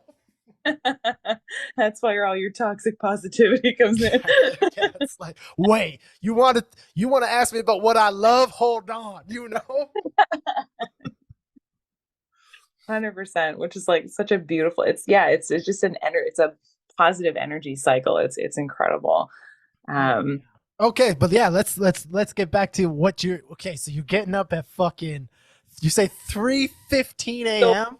normally it was 4:30, but since then, and this is a part of the what's happening because of my showing up, Okay. I know everybody, all the 4 a.m. crowd at this gym that I go to, and I'm so grateful that it's one of those places where it's a 24-hour gym, Cool. and it's in Parksville, which is obviously a very like not the most of happening places, but there's a lot of younger people moving in, but um, it's the same morning crew, and I've just made fast friends with all of these wonderful humans who have found community with each other over the last 8 years that this place isn't even opened, which makes me really interested in that as a phenomenon where because the thing is like total side tangent, but like we have systems like church, which Mm. I'm most envious of because I grew up a religious. Like I'm not necessarily like I guess you can classify me as an atheist. I don't believe in like a god or a sentient whatever. I do believe in I kind of believe in reincarnation in a way, but like anyway, it's more like energy like is recycled. That just makes sense to me that we anyway, it doesn't matter. So what I miss in I look at and I studied religion. This is my part of my humanities major was that we studied Oh, cool. art and culture and writing and politics and religion. Religion was always a big one because that was the educational institution for centuries. And it also was the structure that how societies were made up. Like it was the thing that gave people structure. Oh, Interest anyway. yes. so so what what's beautiful about religion is that it can give the opportunity of people finding community. We can Mm. go somewhere every Sunday, familiarity again and structure, and can make connections with people and feel like we're a part of something and feel seen. And it's a very healing and socially filling experience. Like I've noticed that that's probably part of my mental health thing now is that and feeding it is because now I get to go to the gym every morning and touch base with, Danny Mm. who's managing some sawmill and James who's construction and Jen who's the trainer there that shows up at 5 a.m. to teach her clients and Travis, the chief of police for Parksville, all of us just the same people just touching base and clocking in and feeling like part of something. And that social connection apart from religion, I guess it's why I also love the idea of like a community center because fitness is the great leveler. We all need it, we all love it, and it's not attacking anyone, it's not demanding anything from one, but it's a place where all of these people from different spaces in the society can come and meet each other and see each other, shake hands, metaphorically speaking, and and feel part of a community. And I think that's something we're so missing because we see like Mm. so many cases of people talking about how they feel so isolated, which Yeah. is bizarre because they're literally living on top of each other and feeling like they're isolated and don't know anybody. And it's like literally we're bumping elbows with each other, but yet feeling in a bubble. It's the saddest fucking thing. Mm. That's probably why we have so many mental health issues and why we're like a lot of younger people are fucking useless because it's like they don't learn Mm. from their elders. It's It's like so true. there's a disconnect happening. And I think that's maybe why another reason why I want to have the impact that I have because part of that is not just helping individual people. Like I love being a coach one-on-one, but I'm so passionate about creating a community that we Mm. can all kind of like hold on to and feel. I think that's also why people love brands so much in some ways because they want to identify with something. Give me an identity, give me somewhere to belong, give me that answer in a very question mark world, you know? Mm. Yes. There's so much you're touching on such great points. I love that you spend your time thinking about these things because there are a lot of the same. It's interesting to hear your perspective on these things because I think about these things in very similar ways, but it's like the conclusions that you have come to, throughout your own experience are very interesting to me. It's just like, and that's where I think I get a lot of value out of these conversations to have. It's like, wow, it's like, okay, I never really thought about it from that perspective. And yeah, so many people are just looking to belong to things because there's not very many things to belong to. Because like the big structures in our society, like church, for instance, because one of the biggest things that really showed me the impact of what art does, especially music, but also sports, is there's really only two times that people, well, three, but two times nowadays where people gather in large crowds, and it's for some sort of art. It's usually concerts, but it can also be stand up. That's a huge thing going on right now. And it's Mm, sporting events, where it used to be church. It's like the only thing you used to gather, well, also sports back in the day. The Greeks have fucking been making sports for a long time, but we're talking about all of human history. It's like it was sports and religion, and those are where you would gather. And even today, it's like the main thing people go out to is concerts. People love going to which is great. mm, I'm not saying that it's not, but it's like they're not. And then this is where my whole idea of better art is. It's like just because you're going out to concerts doesn't even mean you're. It's like television. It's just like there are good. exactly. It's like there's good things to watch on television, but most of the things you're watching is fucking. I always relate bad art to McDonald's. It's like it's like, yeah, you're getting something from it, but it's like then you got the artists like, fuck it, I always say Kendrick Lamar. It's like Kendrick Lamar and Drake is always my example. It's like, Mm, you listen to why is it hard to listen to a Kendrick album? Because he's saying so much. It's like you can't always put on a Kendrick Lamar song because it's he's got this one song, and um it's it's two people fighting, and it's the male vocalist. He's yelling at this, you're a bitch, blah blah blah, and it's one of the hardest things to listen to ever, but it's perfect. it's like, yeah, it feels like you're in the middle of their conversation, and there's something to gain from that. Mm, It's not just like fucking bitches. It's not a track like that. It's like, no, these are two people absolutely frustrated with each other, and it's like you're sitting in the middle of it, and it's like, oh shit, mm, this is art. This is uncomfortable. I cannot consume this all the time. mm. It's like eating. It's like you can sit down and you can eat bags of chips for forever. You can play Drake after Drake track all day long, and you're not going to be emotionally drained from that. You listen Mm. to that 4-minute song, you might not listen to another song for a couple of days. Yeah, yeah, yeah. And it's just like that. So it's like just to add on to your point. Not only do I think people are lacking a sense of community, I think people are lacking a sense of purposeful community.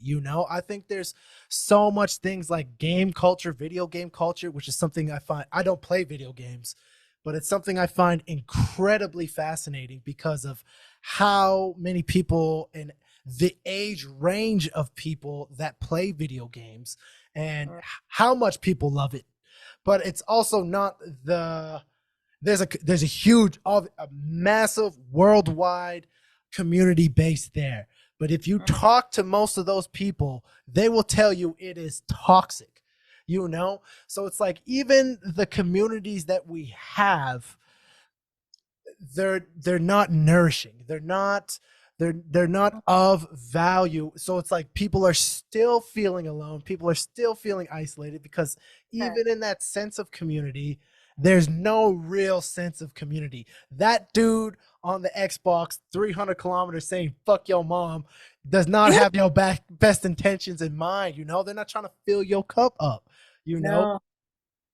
That's interesting. That's a really good point, and yeah, you're right, and then that's something that I experienced even in comedy. It was like, guys, we're all standing on stage making jokes. Like, really, are we really gonna be at each other's throats? Like, Oh, like facts. the whole point of this. Like, do you remember the whole point of you standing on stage was to make people laugh and feel good? Word.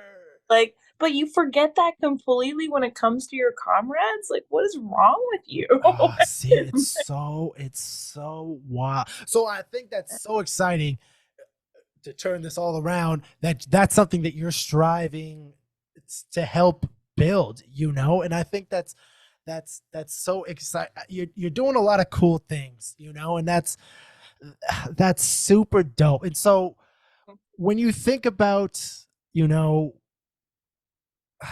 what you're trying to accomplish, where do you see yourself in the future? Is this I mean, I don't know how far you kind of plan in your head, but what is that vision of, what does the community look like? What does your impact look like? I think anyone listening to this from, that's trying to accomplish big things and notice if they are threatened by other people's success, this one I think might change your mind. Ooh. This is what I see. When you decide to help people, to be of actual service, when you align yourself with that as your intention, not to get better because to prove your value, not to try and flex, to try and show off that you matter. But if you stop thinking about yourself and start thinking about other people and really investing in other people, and I'm not talking about, by the way, sacrificing yourself or being a martyr. I'm talking about creating a win-win situation with everybody in your circle that you can help. Imagine this kind of world.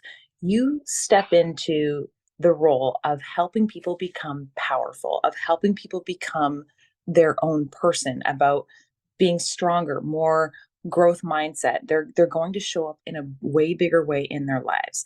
Now think about the impact of that ripple effect, because maybe this person here, this guy that you made his day, maybe he's going to become a doctor. Maybe he's going to save this kid. Maybe this kid's going to grow up to be a way better political leader for future societies. Maybe that person's going to help make it possible for a whole array of students to have opportunities to have access to an education that's going to solve a whole host of fucking environmental issues. You have no idea what kind of world we could live in if you could just stop being so fucking apathetic, saying it is what it is. Maybe you can be part of the fucking solution. Oof. Oh, tell him, tell him. Oh my God, yes, holy shit, yes. So that's what you're trying to be, That's obviously.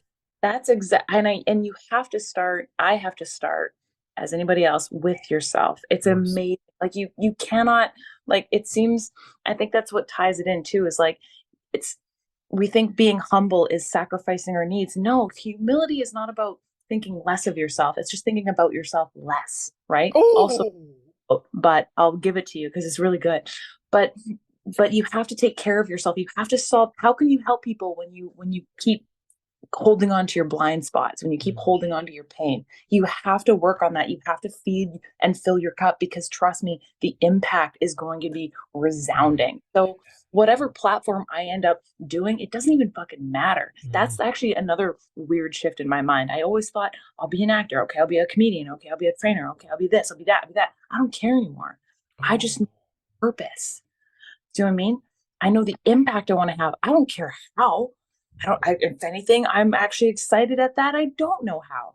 Being comfortable with the gray.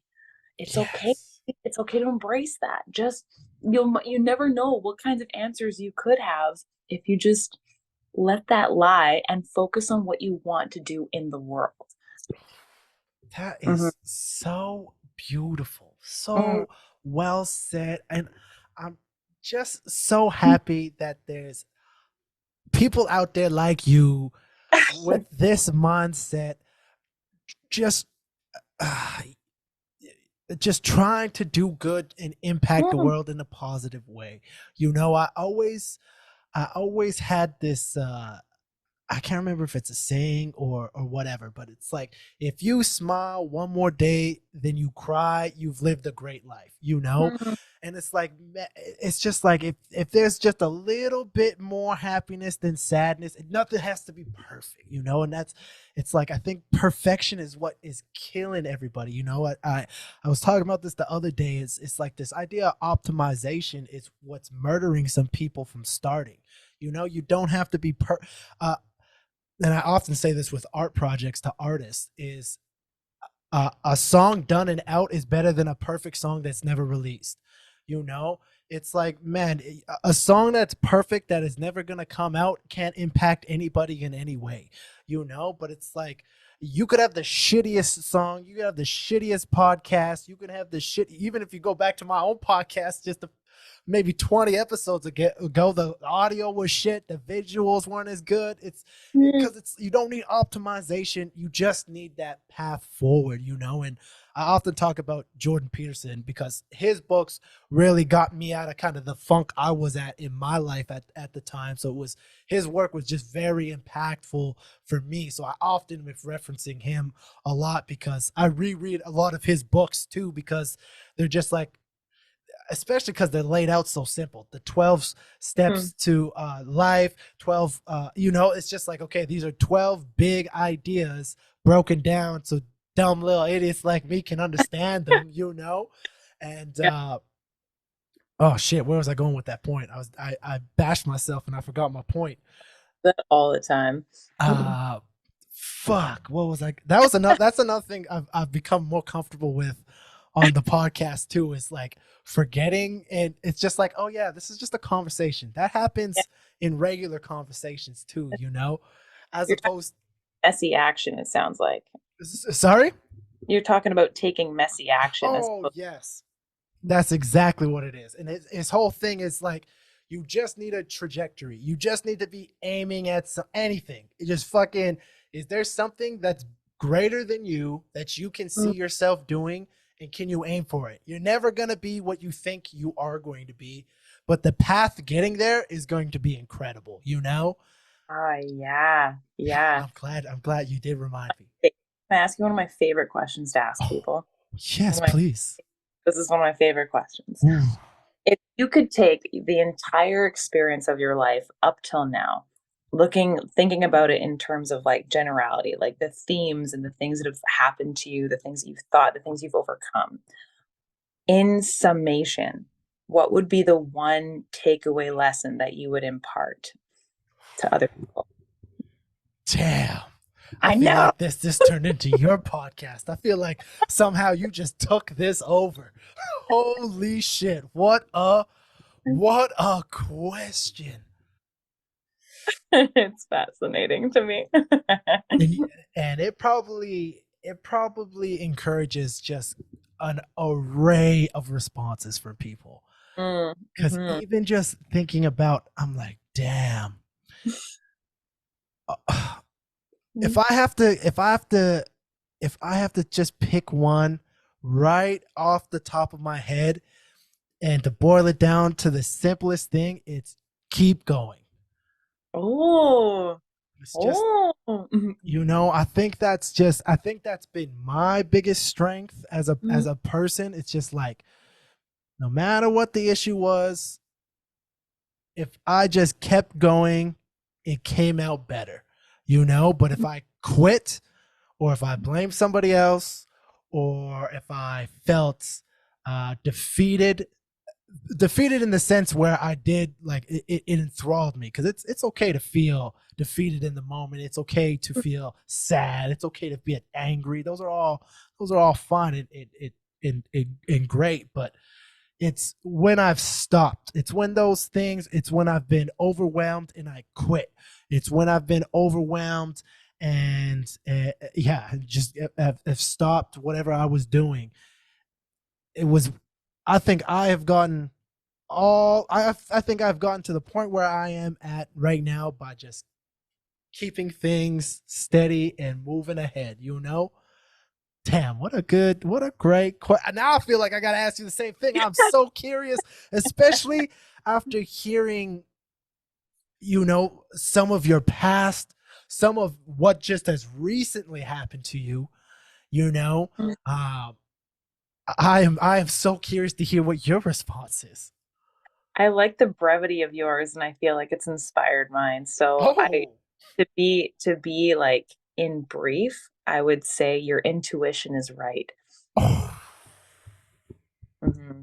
That oh, I like the way you boiled it down, and that's probably if I could boil it down, that would be what it is. Uh, oh. I listened to this really awesome speech from Steve Jobs.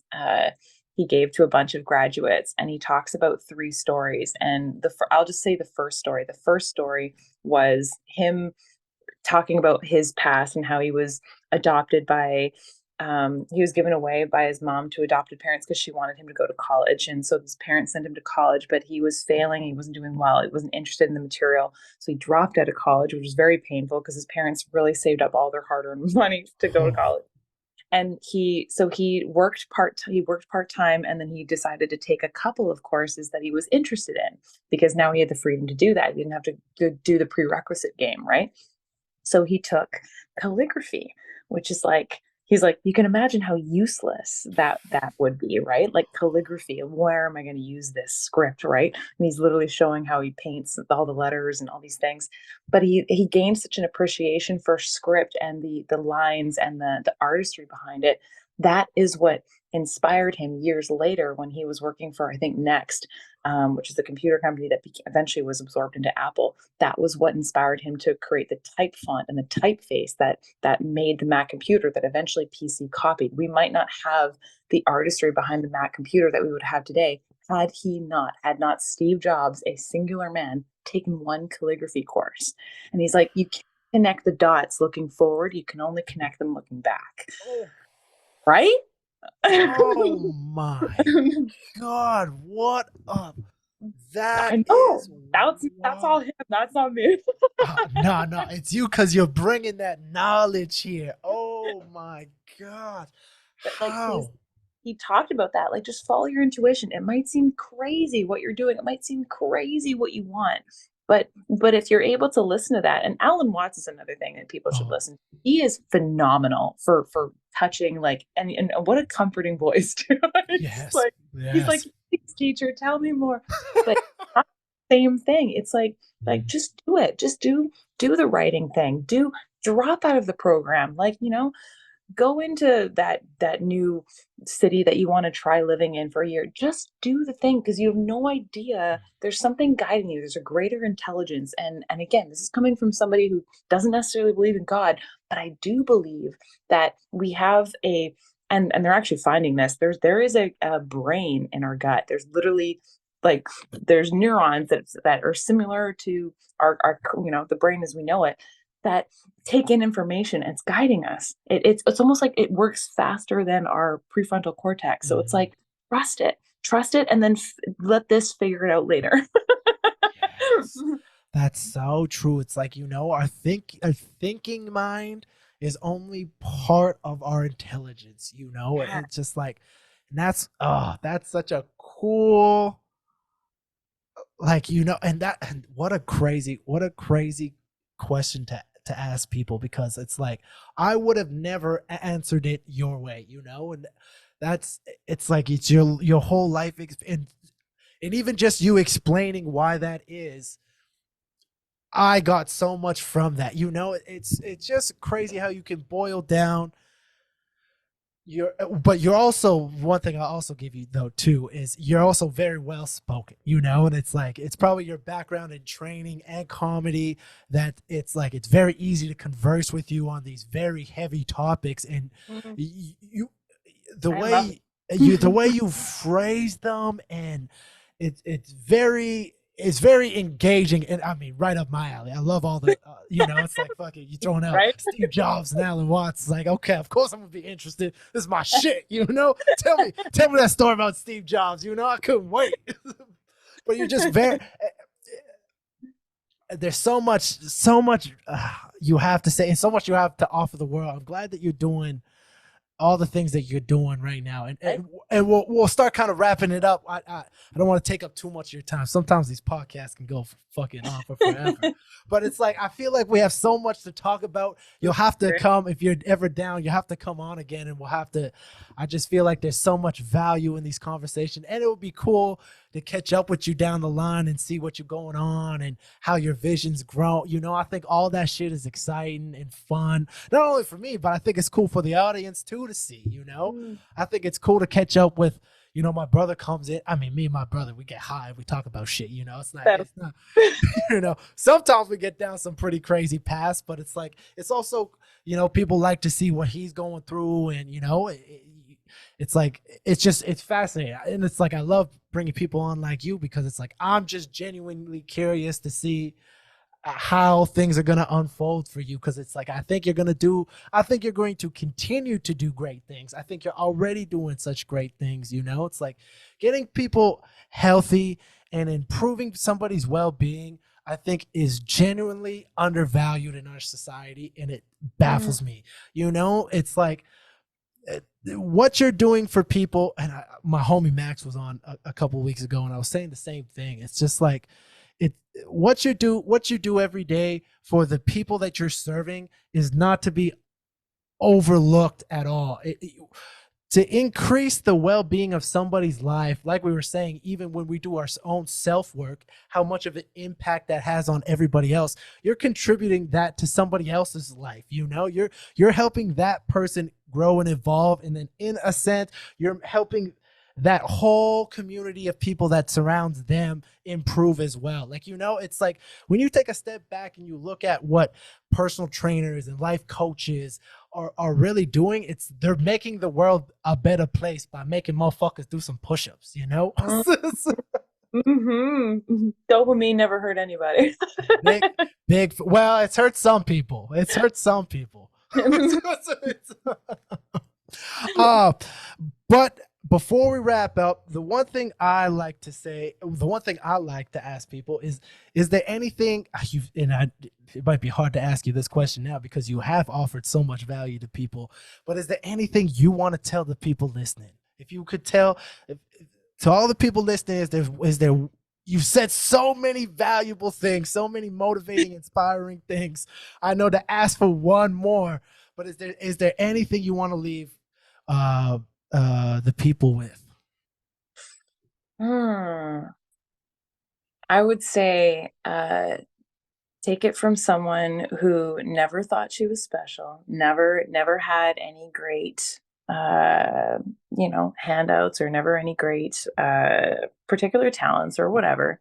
Um, there is a lot of power in taking the time to have a conversation with yourself and see what comes up for you, because there's no one that can answer all the questions that you have. There's no one that can solve your problems. There's no one that can make you feel better. It's you are the god in your own universe. So if you can just take that time, all you need is the decision.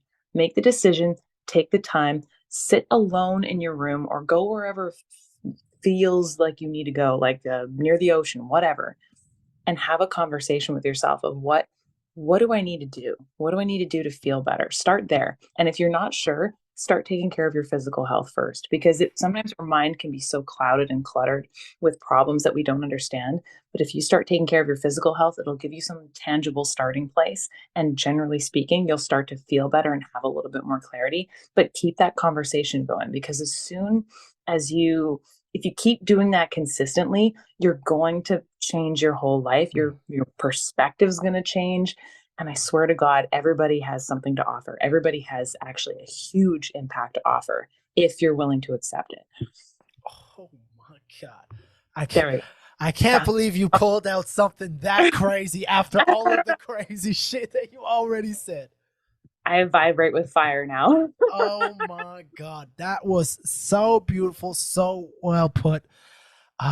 This has been such an honor to have you on. This has been so fun. Such a great conversation. I know you never know how these podcasts are gonna go. You start to have the conversation and it kind of evolves into what it's gonna evolve and turn into.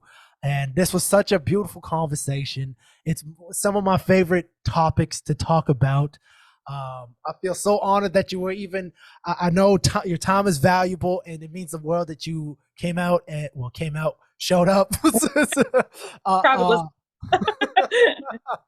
It really means a lot. Is there? And we'll include your Instagram and stuff. But where can people find you to get into contact with you?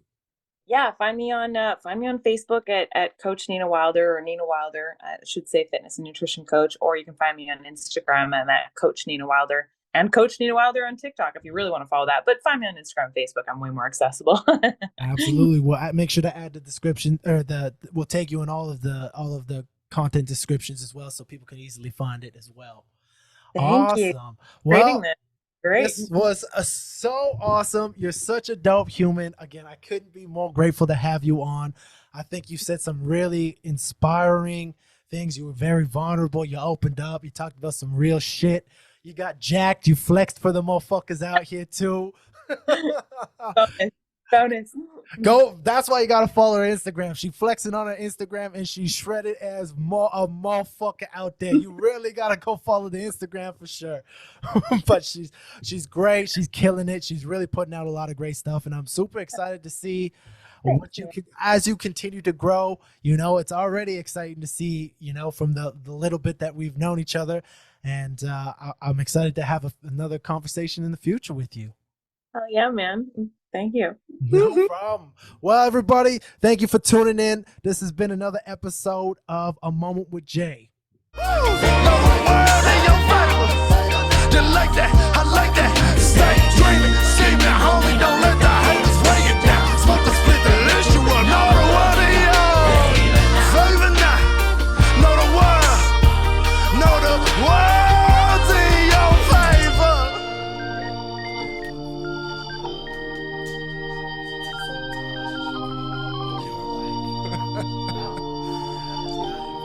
I hope you know, with every darker night, there's a brighter day. Through the chaos, we'll be okay. Sending nothing but positive vibes your way. Love for always. Jay.